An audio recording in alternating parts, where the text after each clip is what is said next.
A Marvel tem uma gama de entidades cósmicas gigantesca, mas são poucas as que podem bater no peito e dizer que estão desde o início da criação. As grandes e mais poderosas entidades são geralmente as mais antigas e hoje veremos elas da mais velha para a menos velha, já que todas elas são velhas.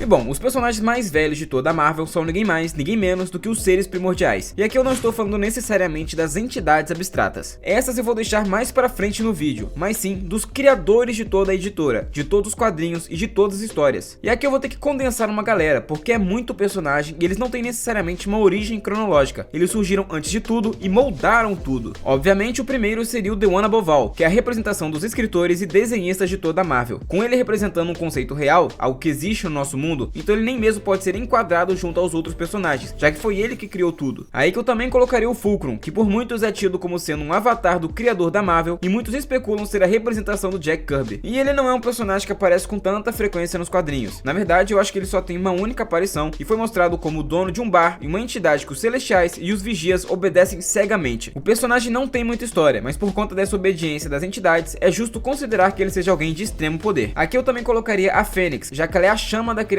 Ela está acima até mesmo dos motores da narrativa da Marvel e é o único ser logo abaixo do criador. Ela não só representa a morte e renascimento, ela é responsável por manter a Marvel de pé e é capaz de remodelar o universo e reconstruir tudo se for necessário. Também colocaria o Tribunal Vivo, que é um ser fora do multiverso, apesar de também contar com avatares dentro das realidades. Por ser o braço direito do Ser Supremo da editora, é fácil imaginar que o personagem também é um dos mais antigos e um dos primeiros seres criados pelo The One Above All. Apesar de que nunca foi confirmado exatamente quando surgiu o Tribunal Vivo, mas eu acho justo colocá-lo aqui. E só um detalhe, eu tô falando do Tribunal Vivo antigo, já que o atual é o Adam Warlock que assumiu seu posto. Mas enfim, aqui eu também colocaria a Rainha do Nunca, uma personagem que é a par da eternidade e que representa todas as histórias que não chegaram a acontecer. Ela é a rainha das possibilidades, aquilo do que poderia ter sido, mas não foi, e também não conta com uma história de origem. Mas levando em consideração o que ela representa, também podemos supor que ela é um dos seres mais antigos que existem. Eu não vou colocá-la junto das outras entidades abstratas, porque elas passam por um ciclo de morte e renascimento, como eu vou mencionar mais pra frente. Nunca foi mencionado que a personagem passa por esse processo, então pode ser que ela exista desde o início dos tempos. Logo, eu vou deixá-la aqui, mas podendo muito bem estar mais à frente no vídeo. E o segundo que eu coloquei na lista é o Esquecimento, e ele é outro que eu decidi deixar à parte, separado das outras entidades, afinal ele é um caso bem específico. O personagem representa a não existência, o vazio absoluto e é o principal inimigo de toda a criação, sempre buscando o fim de tudo. Inclusive, a partir do sétimo cosmos, ele foi acoplado à morte como seu progenitor e irmão, aliados contra a eternidade e o infinito. Já no oitavo cosmos, ele subiu de nível e agora é contraparte do Tribunal Vivo, inclusive batalhando contra a entidade. O Esquecimento alegou ter visto o universo nascer, lutar pela vida, morrer e então renascer várias vezes, o que implica que ele é um personagem mais velho do que o ciclo interminável de morte e renascimento de tudo. Ele vê isso a partir da sua própria dimensão, o vazio exterior, um local fora do multiverso onde até mesmo acompanha tudo o que está acontecendo. Existem HQs onde mostram ele surgindo junto com o cosmos, porém eu acredito que se trata de avatares com frações do seu poder, afinal isso vai de contramão à ideia do personagem e outras citações acerca dele. Mas até agora eu citei personagens que vieram antes da criação de tudo, antes do multiverso ou tudo que engloba o multiverso existir. E agora que ele vem, que é o terceiro, sendo o primeiro firmamento e também a Nêmesis. O primeiro firmamento é até então, canonicamente, o primeiro cosmos da Marvel, mas eu vou ter que colocar uma menção honrosa para Nêmesis. Como eu mencionei alguns vídeos atrás, a personagem não é tão lembrada assim dentro dos quadrinhos e muito provavelmente não é mais canônica. Isso porque a sua história de origem entra em rota de colisão direta com o primeiro firmamento, onde os dois foram descritos como o primeiro ser que existia e que representava tudo. Não existia nenhum ser antes da Nêmesis, e com seu imenso poder, ela decidiu criar a vida para não se sentir mais solitária. Dessa forma, ela criou alguns seres que se corromperam e se destruíram, onde ela ficou tão triste no processo que tirou a própria vida, mas sua energia tremenda se condensou em 7 joias do infinito. Mas relativamente recentemente, a Marvel decidiu criar o primeiro firmamento, que é exatamente igual a Nêmesis quando se trata de história de origem. O personagem era o primeiro cosmos, o primeiro ser que representava tudo o que existe e decidiu criar a vida para adorá-lo. Mas alguns seres que ele criou decidiram trilhar o seu próprio caminho e não ser dependentes da adoração e das bênçãos do primeiro firmamento. Isso gerou um choque entre as raças que ele criou e a guerra culminou na destruição do primeiro firmamento. Isso também gerou um ciclo de destruição e renascimento, onde o cosmos sempre vai passar pelo processo de morte e ressurreição, onde atualmente estamos no oitavo cosmos, que é a eternidade. Mas aqui para o vídeo eu só vou considerar o primeiro firmamento, já que muitos dos seres que veremos adiante são bem mais antigos que os cosmos seguintes. Aqui vale fazer também a menção honrosa ao Mephisto, porque ele foi descrito como um dos seres que a Nêmesis criou no início de tudo, junto com alguns outros demônios. E bom, os Celestiais e os Aspirantes aspirantes foram as primeiras raças do multiverso, justamente aqueles que o primeiro firmamento criou para adorá-los. Os celestiais foram chamados de rebeldes multicoloridos por não adorarem a entidade e buscarem individualidade própria e desejarem ver o multiverso evoluindo. Eventualmente, a guerra dos dois eclodiu e enfraqueceu ambos os lados, onde os celestiais em desespero recorreram ao uso de armas. E isso inclui a armadura assassina de deuses, que foi criada pelos aspirantes, mas os celestiais usaram contra eles para saírem vitoriosos. Após uma batalha decisiva na Guerra Celestial, houve uma pausa nos combates entre os dois grupos. Durante esse período, os aspirantes fortaleceram suas frotas e imediatamente entraram em disputas agressivas entre si. E isso deu aos celestiais tempo para se recuperarem e planejarem maneiras de acabar com a destruição de seus oponentes. A Guerra Celestial finalmente terminou quando os celestiais rebeldes destruíram o primeiro firmamento em pedaços e centenas de novos universos foram separados do primeiro firmamento. O primeiro firmamento por si só não morreu, ele fugiu junto com os aspirantes restantes e os novos universos formaram uma entidade coletiva que personifica o segundo cosmos. Mas avançando, mas ainda continuando nessa história, em quinto eu coloquei os Beyonders. Por muitas décadas, as origens dos Beyonders e do Beyonder original foi um mistério, mas a Marvel tem sido bem generosa nos últimos anos e revelou esse segredo que acompanha a editora faz tanto tempo. Descobrimos que eles vieram do segundo cosmos, logo após a guerra dos celestiais e dos aspirantes. E eles foram criados pelos próprios celestiais que nomearam os Beyonders como ômegas, para serem oposição ao Alpha, que é o primeiro firmamento. Eles têm a função de manter o multiverso e fazem seu trabalho de fora dele no multiverso além, enquanto suas contrapartes do Rei de Preto o mantêm de dentro com seu poder do abismo vivo. O Rei de Preto que é um cargo e não uma entidade em específico, que é um zelador cósmico nomeado pelos celestiais para servir como contraparte correlata dos Beyonders. Mas o Rei de Preto não surge no segundo cosmos como os Beyonders, e eu vou falar mais sobre isso mais pra frente no vídeo. Voltando às entidades, após a morte do segundo cosmos, eles vigiaram os multiversos subsequentes trabalhando nos bastidores. As únicas exceções foram nas criações do cubo cósmico, na criação dos homens moleculares e na destruição do sétimo cosmos, onde eles literalmente colocaram a mão na massa e destruíram tudo. Mas avançando, apesar de ser pouco lembrado, Shuma Gorath tem algumas boas citações que implicam que o personagem é extremamente antigo dentro dos quadrinhos. O mesmo já disse que antes do tempo existir, ele já esperava. Antes de tudo existir, ele já era. O mesmo se alimentava de almas gritantes dos universos e bebia o leite estragado das estrelas mortas. Infelizmente não existe qualquer tipo de menção mais exata acerca de quanto tempo faz que ele surgiu e fica difícil dizer se ele é mais velho que o universo atual ou todos. Então ele poderia ser mais velho que o sétimo cosmos da Marvel, que foi onde ele fez essa citação, ou mais velho que o primeiro firmamento, mas acredito que seja a primeira opção. O mesmo deve ter existido no meio da destruição do sexto cosmos e o início do sétimo, tendo a sua construção liderada pelos celestiais. Sua primeira aparição na Terra foi milhares de anos atrás, no período onde os dinossauros reinavam sobre o planeta, mas isso é tão recente para o vídeo de hoje que mal dá para considerar. Mas nessa época ele já governava os antigos e era Lorde de dezenas de dimensões, onde se banqueteava com os homens macaco como foram descritos, o que implica mais uma vez que o personagem é bem mais antigo que isso. Mas indo pro personagem que eu comento bastante aqui no canal e que sabemos exatamente quando surgiu, é o sétimo, que é o Galactus. Apesar do Galactus ser um neném perto de algumas entidades, o personagem é um dos mais antigos considerando o sétimo e o oitavo cosmos. Aqui vale ressaltar que cada universo tem o seu aspecto de um devorador de mundos. Um aspecto dessa entidade precisa existir como já foi visto no quinto cosmos, mas eles não necessariamente eram o Galan, da mesma forma que o próximo também está destinado a não ser ele. Sabemos que o Galactus e Franklin Richards vão permanecer juntos no fim e o papel do Galactus vai para um mutante de nível ômega. E mesmo que Franklin não esteja disponível, o Homem Imortal vai estar de prontidão para assumir esse papel, como reserva imediato se algo der errado. Mas isso é só detalhe, o importante mesmo é a história do Devorador de Mundos que conhecemos. História essa que começa no sexto cosmos. Originalmente ele nasceu no planeta Tá, a encarnação da Terra no multiverso anterior. Esse que era um mundo paradisíaco cuja civilização foi considerada a mais avançada do seu tempo. Só que o ciclo multiversal estava chegando ao fim e o sexto cosmos iria morrer para dar início ao sétimo, mas graças ao Inverno Sombrio, o ritmo de destruição foi acelerado. Ah, e vale lembrar que o Inverno Sombrio não entrou no vídeo, já que ele é um avatar do esquecimento, então no fim das contas é tudo a mesma coisa. Enfim, a radiação letal do universo moribundo estava rapidamente eliminando toda a vida no universo e Galan, um explorador espacial, foi enviado para viajar pelo cosmos para encontrar um meio de salvar a Terra, mas não encontrou nenhum. Sabendo que suas mortes eram inevitáveis, Galan propôs aos sobreviventes restantes que morressem gloriosamente pilotando uma de suas naves estelares em direção no coração do ovo cósmico. À medida que eles iam se aproximando, a radiação cósmica matou todos os passageiros, exceto Galan, que estranhamente se viu cheio de nova energia. Pouco antes do fim do universo, Galan foi abordado pela senciência do sexto cosmos, que fundiu a sua essência com a do mortal Galan. E essa combinação deu à luz a uma nova entidade que sobreviveria além do fim dos tempos, que é o Galactus, o Devorador de Mundos. Como atualmente estamos no oitavo cosmos, Galactus é de longe o mais velho dessa realidade, sendo um ser originário de 2 multiversos anteriores ao atual, e por isso ele entra na lista de hoje. Mas avançando, em oitavo como mais velho da Marvel, eu coloquei o Knu. Com a chegada do sétimo cosmos, os celestiais iniciaram Big Bang e começaram a criar a vida, planetas e galáxias pelo universo. Mas apesar daquela nova realidade estar composta apenas de escuridão, ela não estava desabitada. Ela na verdade era governada pelo Knu, o deus dos simbiontes. Ele observou atentamente enquanto o seu reino era invadido e, usando as trevas, formou uma espada, matando um dos celestiais na sua frente. Os demais responderam ao ataque e baniram o Knu e a cabeça do celestial para as profundezas das trevas. E lá, o personagem forjou a necroespada e partiu em guerra contra os celestiais, deuses, a vida e a luz que invadiu o seu reino. E foi a partir dessa interação que o Knu recebeu o cargo de Rei de Preto pelos celestiais, como eu comentei lá na parte dos Beyonders. E é justamente por isso que o personagem não fica tão acima. O cargo foi criado no 7º cosmos, enquanto os Beyonders foram no 2º. Mas o Knu nunca aceitou totalmente o cargo de Rei de Preto, como foi dito pela ciência da entidade ao se apresentar para o Ed Brock. Sua próxima aparição foi lutando contra o Surfista Prateado, que estava deslocado no tempo. Isso antes mesmo do Galan se tornar totalmente Galactus, o que é pelo menos alguns bilhões de anos no passado. Mas continuando, aqui vem outro grupo de entidades que vai vir de uma única vez, que são as entidades abstratas, as que representam conceitos universais. Elas ressurgem sempre que um cosmos renasce, e isso foi dito pelo próprio Galactus na HQ A História do Universo Marvel. E aqui podemos incluir a morte, Abraxas, a vida, amor e ódio, a representação atual do multiverso também, que no caso é a eternidade e o infinito, e seres do mesmo escalão. Eles surgem no mesmo instante que o novo cosmos é criado, logo tem literalmente a idade do universo e só vão conhecer o fim quando esse universo acabar. Claro que isso caso nenhum evento extraordinário aconteça, como Thanos decidir pegar as joias do infinito ou algum Beyonder cair na realidade. Algumas dessas entidades que renascem foram responsáveis pela criação de outras entidades, como é o caso da Eternidade, que criou o Ion, Caos e Ordem, que criaram o Intermediário, e por aí vai. Outras entidades simplesmente conseguiram chegar ao patamar de entidades por meios externos, como é o caso do Cronos, o avô do Thanos, que se tornou a personificação do tempo. Essas entidades não vão entrar aqui no vídeo porque simplesmente não são velhas o suficiente. O Ion até daria pra colocar, mas o Cronos é quase um recém-nascido perto dos demais e é uma entidade muito recente, apesar de ser extremamente poderoso. Mas pra finalizar, em 10º eu coloquei os Anciões do Universo e também os Vigias. Por fim, as primeiras raças do universo Marvel, os primeiros habitantes dos mundos que até mesmo se tornaram seres cósmicos de alto nível.